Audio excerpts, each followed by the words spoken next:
இன்னைக்கு நம்ம என்ன பார்க்க போறோம் அப்படின்னா, ஷார்ட்ஸ்னா என்ன, எத்தனை ஷார்ட்ஸ் இருக்கு, அதோட ஃபுல் டீட்டெயிலும், அது மாதிரி எக்ஸாம்பிளுக்கு இப்போ என்கிட்ட அல்ட்ரா பிரைம் லென்ஸ் இருக்குன்னா அந்த அல்ட்ரா பிரைம் லென்ஸை வச்சு ஒரு ஷார்ட்டும் என்னென்ன எப்படி அப்படின்னு சொல்லி பார்க்கறதுக்காக தான் நம்ம வந்திருக்கோம். அதுவும் ப்ராக்டிக்கலாக பண்ணுறதுக்காக வந்திருக்கோம். பார்க்கலாம் வாங்க.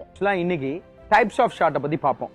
அதை ப்ராக்டிக்கலாக பார்த்தா தான் உங்களுக்கு ஒரு ஐடியா வரும், என்னென்ன லென்ஸுக்கு எப்படி இந்த ஷார்ட் வைக்கலாம் அப்படிங்கிறது ஒரு தெளிவு கிடைக்கும். அதை இப்போ நம்ம பார்ப்போம். முக்கியமாக இந்த ஷார்ட்ஸை வச்சு தான் ஒரு சீனோ ஒரு சீக்வன்ஸோ ஒரு ஷார்ட்ஸு அப்படிங்கிற ஒரு விஷயத்த கொண்டு வரணும். சீனை எப்படி கன்வே பண்ணணும்னா ஷார்ட்டை வச்சு தான் ஒரு சீனை கன்வே பண்ணணும். அதை எப்படியெல்லாம் ஷார்ட்ஸ் நம்மளுக்கு இருக்கணும் அப்படின்னு ஒரு ஐடியா இருந்தால் மட்டும்தான் அந்த சீனில் அழகாக அந்த ஷார்ட்ஸை வச்சு காட்ட முடியும். இப்போ நம்ம மெயினாக 9 ஷார்ட்ஸை மட்டும் பற்றி பார்ப்போம்.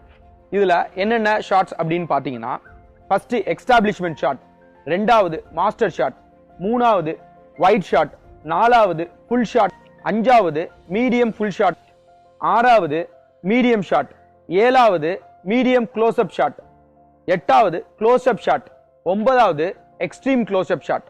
அதை தான் இப்போ பார்க்க போகிறோம்.